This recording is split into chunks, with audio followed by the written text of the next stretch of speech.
السلام علیکم ورحمۃ اللہ وبرکاتہ۔ الحمدللہ والصلاۃ والسلام علی رسول اللہ، اما بعد۔ ڈاکٹر صاحب، آج کا ہمارا سوال یہ ہے کہ سگریٹ پینے کے حوالے سے شریعت ہماری کیا رہنمائی کرتی ہے؟ کیونکہ کئی لوگ اسے پیتے ہیں اور وہ مختلف دلیلیں دے رہے ہوتے ہیں کہ نہیں، اس میں تو کوئی نقصان نہیں ہے، اس میں تو فلاں ہمیں تھکاوٹ ہوتی ہے تو ہماری تھکاوٹ دور ہو جاتی ہے، فلاں ہو جاتا ہے۔ اور دوسری طرف ہم دیکھتے ہیں کہ اس کی ڈبی کے اوپر بھی لکھا ہوتا ہے کہ یہ مضر صحت بھی ہے اور یہ بیماریوں کا باعث بھی ہے۔ یعنی یہ وہ شاید واحد چیز ہے کہ جس میں خود ہی بیچنے والا بھی کہہ رہا ہوتا ہے کہ بیماریاں ہیں اس میں۔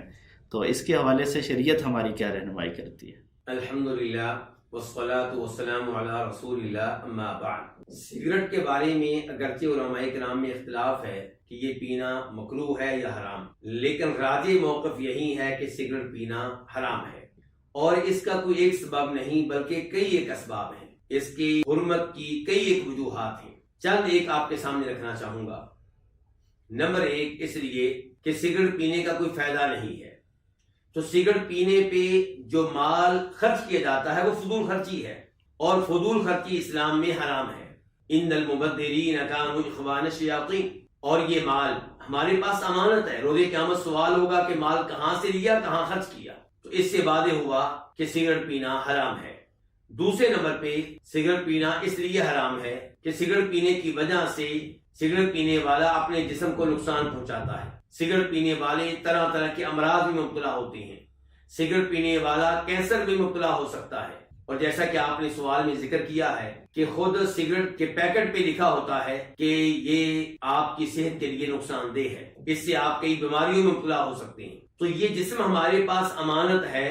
اللہ تعالیٰ کہتے ہیں وَلَا تَقْتُلُوا أَنفُسَكُمْ إِنَّ اللَّهَ كَانَ بِكُمْ رَحِيمًا، کہ اپنے آپ کو ہلاک کرنے کی اجازت نہیں ہے۔ تو سگریٹ پینا اپنے آپ کو ہلاکت میں ڈالنا ہے، تو اس لحاظ سے بھی سگریٹ پینا حرام ہے کہ اس سے انسان طرح طرح کی بیماریوں میں مبتلا ہوتا ہے۔ تیسرے نمبر پہ گزارش یہ ہے کہ سگریٹ پینے کی وجہ سے ان لوگوں کو نقصان پہنچتا ہے، ان لوگوں کو تکلیف کا سامنا کرنا پڑتا ہے جو ہمارے دائیں بائیں بیٹھتے ہیں۔ سگریٹ پینے والے کی بیگم، سگریٹ پینے والے کے بچے، سگریٹ پینے والے کے رشتہ دار، سگریٹ پینے والے کے دوست احباب، سگریٹ پینے والے کے ساتھ کام کرنے والے، اس کے ساتھ نمازیں پڑھنے والے، ان سب کو سگریٹ پینے والے سے نقصان پہنچتا ہے، اذیت کا سامنا کرنا پڑتا ہے، اور مسلمان کو اذیت دینا حرام ہے، مسلمان کو نقصان پہنچانا حرام ہے۔ آپ جانتے ہیں کہ نبی علیہ الصلوۃ والسلام نے اس شخص کو مسجد میں آنے کی اجازت نہیں دی جس نے کچا پیاز کھایا ہو، کچا لہسن اور تھوم کھایا ہو۔ کیوں؟ کیونکہ بدبو آئے گی۔ تو سگریٹ پینے والے کو کیسے اجازت دی جا سکتی ہے کہ وہ لوگوں کی مجلس میں آئے، لوگوں کے ساتھ اٹھے بیٹھے، انہیں تکلیف پہنچائے؟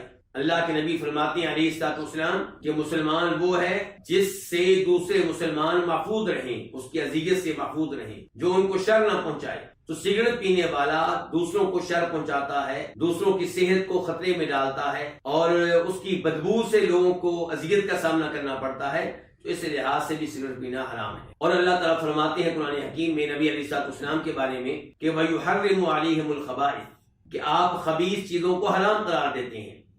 اور سگریٹ کے بارے میں سب کا اتفاق ہے، پینے والوں کا، نہ پینے والوں کا، مسلمانوں کا، کافروں کا، یہ خبیث چیز ہے، تو اس لحاظ سے بھی یہ حرام ہے۔ خلاصہ کلام یہ ہے کہ سگریٹ کے حرام ہونے کے کئی ایک اسباب ہیں۔ اللہ رب العزت سے دعا ہے کہ اللہ تعالیٰ مسلمانوں کو ایسی مضر صحت اشیاء سے محفوظ رکھے۔ وصلی اللہ تعالی علی نبینا محمد وعلی آلہ وصحبہ اجمعین۔